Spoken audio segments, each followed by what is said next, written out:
जय हिंद दोस्तों, स्वागत है आप लोगों का मृत्युंजय रिसर्च सेंटर में।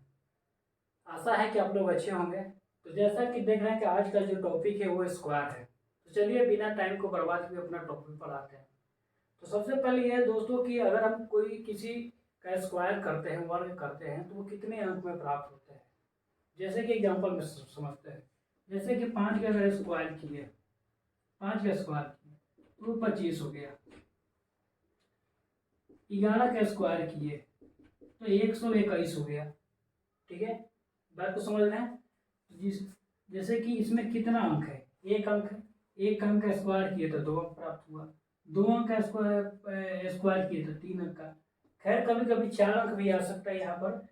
ठीक है, यहाँ पर अब जैसे कि देखिए दो एक अंक का स्क्वायर किया तो 2 अंक आ गया। लेकिन यही एक अंक वाला जैसे 3 का स्क्वायर करेंगे तो देखिए कितना, सिर्फ एक ही अंक प्राप्त हुआ। तो कभी अंतर आता है, कभी क्या, तो उसके बाद सब हम समझाते हैं कैसे कैसे क्या होता है। तो देखते हैं कि इसका एक फार्मूला होता है, बहुत ही इजी फार्मूला है। तो इजी फार्मूला क्या है, फार्मूला कि अगर हम कोई कोई n डिजिट का स्क्वायर करते हैं, कोई भी n डिजिट, तो या तो वो 2n में आएगा या वो 2n-1 आएगा। 2n कहने का मतलब कि यहाँ पर समझिए, जैसे कि इसमें कितना डिजिट था, एक डिजिट था। तो एक डिजिट में 2 से गुना 2n, एक डिजिट में 2 से हम गुना किए तो या तो वो 2 अंक में आएगा, जैसे कि 5 का 25 आया था, या 2n-1, 2n-1 के यानी कि 2n डिजिट 1 था, 1-1 यानी कि 1 आया, या तो 1 आया, जैसे कि हम लोग 3 के केस में देखे थे। इसी तरह से हम किसी का भी निकाल सकते हैं। जैसे कि 11 था, 11 का स्क्वायर हम लोग 121 लिखे। 11 में कितने अंक हैं, 2 अंक है। एक और एक 2 अंक है, एक और एक 2 अंक। तो इस हिसाब से 2 अंक है यानी कि 2n कर सकते हैं। तो 2n कितने हैं, 2 है। 2n जैसे कि 2 इंटू सॉरी 2 यानी कि या तो ये 4 अंक में प्राप्त होगा, या 2n-1 आएगा तो 2 गुना 2-1 यानी कि या तो ये 3 अंक होगा या 4 अंक होगा। इसी प्रकार से हम आगे भी निकाल सकते हैं किसी भी की कितना कितना अंक का क्या स्क्वायर प्राप्त होता है, कितने अंक में। चलिए आगे और बढ़ते हैं। जैसा कि आगे आप देखते हैं कि स्क्वायर हम शॉर्ट तरीका से कैसे करें। स्क्वायर तो अब आप लोगों को सबको आता है। मान लीजिए कि 12 में का स्क्वायर करना होगा तो 12 गुना 12 यानी कि इसको आप तो गुना करके स्क्वायर ऐसे कर ही लेंगे, पर शॉर्ट तरीका क्या है सबको भी हम बताएंगे। आप लोग इसको अंत तक जरूर देखें और अच्छा लगेगा, आप समझिए इस बात को। ठीक है, तो देखिए आगे कैसे कैसे क्या होता है। तो चलिए सबसे पहले जो हम स्टार्ट करते हैं वो हम 11 के स्क्वायर से स्टार्ट करते हैं। 11 एक वाला इसको बोला जाता है, एक का स्क्वायर। तो एक का जो स्क्वायर होता है वो 121 होता है। ठीक है, अगर हम 111 का बोले स्क्वायर करने के लिए तो इसका 1 2 3 2 1 हो जाएगा। अगर इसी प्रकार से हम 1111 का बोले तो 1 2 3 4 3 2 1 हो जाएगा। आप समझे, नहीं समझे तो हम समझाते हैं। जैसे कि जितने अंक हैं उतना तक तो हम जाएंगे। ठीक है, जैसे इसमें था 2 अंक तो 1 और 2 तक गए, और फिर उसके बाद हम पीछे और लौट जाएंगे। जैसे 2 के बाद पीछे आ गया 1।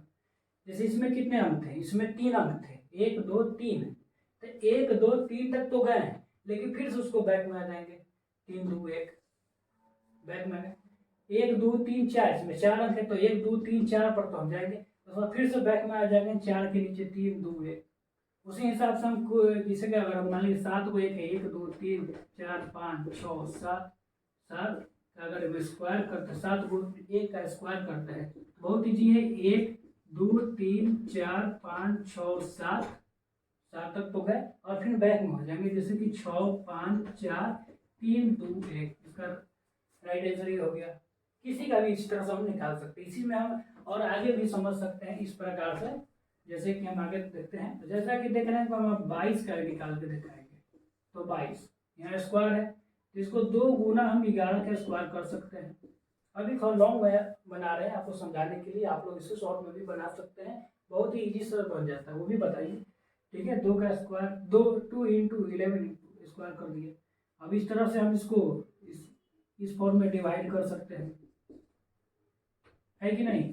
2 का स्क्वायर इंटू 11 का स्क्वायर, तो 2 का स्क्वायर हो गया यहाँ पर 4, ठीक है। 11 का स्क्वायर तो अभी हम बताए निकालने के लिए कि 2 अंक है, तो 1 2 और फिर से वापस मुड़ जाना पीछे की ओर, ठीक है। अब इसको गुना कर देंगे 4 8 4, बहुत ही ईजी था, शायद आप लोग समझे होंगे। इसी प्रकार से अगर हम 3 का निकालते हैं, चलिए 333 का स्क्वायर कर देते हैं, तो 30 में से क्या कॉमन हो रहा है, 3 कॉमन हो रहा है, तो 3 का तो कॉमन हो रहा था, 3 के स्क्वायर, क्योंकि स्क्वायर सब पर जाएगा, ठीक है, ऊपर स्क्वायर इसके स्क्वायर सब पर जाएगा, सिर्फ 3 नहीं निकलेगा, 3 का स्क्वायर इसमें से कॉमन हो रहा है, ठीक है। और बच गया यहाँ से 111, ठीक है, उसका भी स्क्वायर। अब उसके बाद हम 3 का स्क्वायर यहाँ पर 9 लिख सकते हैं, गुना में 111 का स्क्वायर करना है, तो 3 को 1 है, तो आप भी बताइए 1 2 3 2 1, ठीक है, उसको गुना कर देंगे 9 में 1 से, तो 9 18 27 1 28 है, 2 के 27 1 है 28, 2 बच गया 18 2 20, 9 2 11, बहुत ईजी है, आप लोग शायद इसको समझ गए होंगे। तो चलिए आगे और समझते हैं इस पर, और कैसे कैसे क्वेश्चन बनता है। तो चलिए दोस्तों और हम आगे समझते हैं इस पर और कैसा क्वेश्चन बनता है, इसी पर शॉर्ट में बनाते हैं। जैसे कि हम अगर 3 3 3 3, ठीक है, या फिर 3 कितना भी 3 कर लीजिए, उसका मान लीजिए कि, या फिर 5 ही कर लीजिए, 3 या 5 कर लीजिए, ठीक है, कुछ भी का। तो अगर इसको बनाना हो तो बहुत ईजी है, 3 का स्क्वायर गुना कितना 3 है, 5 को 3 है, तो 1 2 3 4 5 का स्क्वायर, ठीक है। अब उसके बाद हम 3 के स्क्वायर हो गया 9, 5 को 1 है, तो अभी बताया इसको निकालने के लिए 1 2 3 4 और 5 पर बढ़ेंगे आगे, और फिर से बैक हो जाएंगे, फिर से वापस पे 1 पाएंगे, 4 3 2 1। अब इसको आप गुना कर लीजिए, और गुना करके जो आंसर आ गया वही आपका आंसर, जो आ गया गुना वही इसका आंसर हो जाएगा। तो आशा है कि आप लोग ये समझे होंगे। चलिए अब जिस संख्या के लास्ट में 5 हो उसको कैसे बनाते हैं उसको भी समझ लेते हैं, वो भी बहुत ईजी है। तो उसको देखते हैं कि अगर मान लीजिए कि 25 है, 25 का स्क्वायर करना है, 15 का स्क्वायर करना है, 35 का स्क्वायर करना है, 85 का स्क्वायर करना है, कितना का भी स्क्वायर के, लेकिन लास्ट डिजिट कितना होना चाहिए, अभी 5 वाला को बता रहे हैं। 5 का स्क्वायर सब जानते हैं कि 25 होता है, 5 का स्क्वायर हो गया 25, ठीक है। अब उसके बाद हम बात करेंगे कि हम ये तो 5 का हो गया 25, ठीक है। अब ये आगे की ओर देखेंगे कि यहाँ पर क्या है, 2 है, तो 2 और उसके 1 अंक बाद, ठीक है, या तो यहाँ पर जो भी रहे उसके 1 अंक बाद वाला से हम इसको गुना कर देंगे। जैसे यहाँ पर 2 है, तो 2 के 1 अंक बाद क्या हो गया, 3 हो गया, और 3 से हम लोग यहाँ पर क्या कर देंगे, 2 से गुना कर देंगे, तो 3 में हम 2 से गुना करेंगे, तो यहाँ आगे हमारा 6 आ गया, है कि नहीं जी। इसी तरह से अगर 15 को हम बनाते हैं, तब 5 के स्क्वायर तो 25 हो गया, 5 के स्क्वायर 25 है, तो अब यहाँ पर देखेंगे कि यहाँ पर 1 है, तो 1 का अगल का संख्या क्या हो गया, 2 हो गया, तो 2 में हम 1 से गुना करेंगे तो सिर्फ 2 रह जाएगा, तो यहाँ पर 2 हो गया, ठीक है। इस प्रकार से इसको देखते हैं कि 5 है, पहले 5 है, तो 5 का स्क्वायर 25 हो गया, ठीक है। अब यहाँ 3 है, 3 का अगला अंक 4, तो 4 तिया, इसी में बस इसी में गुना कर देना, 4 तिया 12, काफी इजी है दोस्तों, ठीक है। जैसे कि ये 5 है, तो 5 के यहाँ 25 हो गया, और ये अगला अंक देखते हैं कि 8 है, तो 8 के एक आगे क्या होता है, 9, तो 9 8 है 72, तो यानी कि इसका राइट आंसर हो जाएगा 7225। इस तरह से आशा है कि आप लोग सब समझ गए होंगे, इससे किसी का भी निकाल सकते हैं। अगर मान लीजिए कि 115 का निकालना है, तो 5 के स्क्वायर 25 कर देंगे। अभी यहाँ बच गया क्या, यहाँ बच गया 11, अब उसके 1 अंक के बाद देखेंगे तो हो गया 12, और इन दोनों को गुना करेंगे तो 2 3 1, यानी कि इसका राइट आंसर हो गया। आशा है कि आप लोग समझ गए होंगे। तो चलिए अगले वीडियो में हम मिलते हैं, और आपको ये वीडियो अच्छा लगा हो, थोड़ा भी समझ में आया हो, तो आप लोग इसे जरूर अपना प्यार दें, अपना प्रतिक्रिया दें इस पर, और अच्छा लगा तो अपने दोस्तों को भी जरूर शेयर करें, नए हैं तो चैनल को सब्सक्राइब करिए। चलिए अगले वीडियो में मिलते हैं, जय हिंद।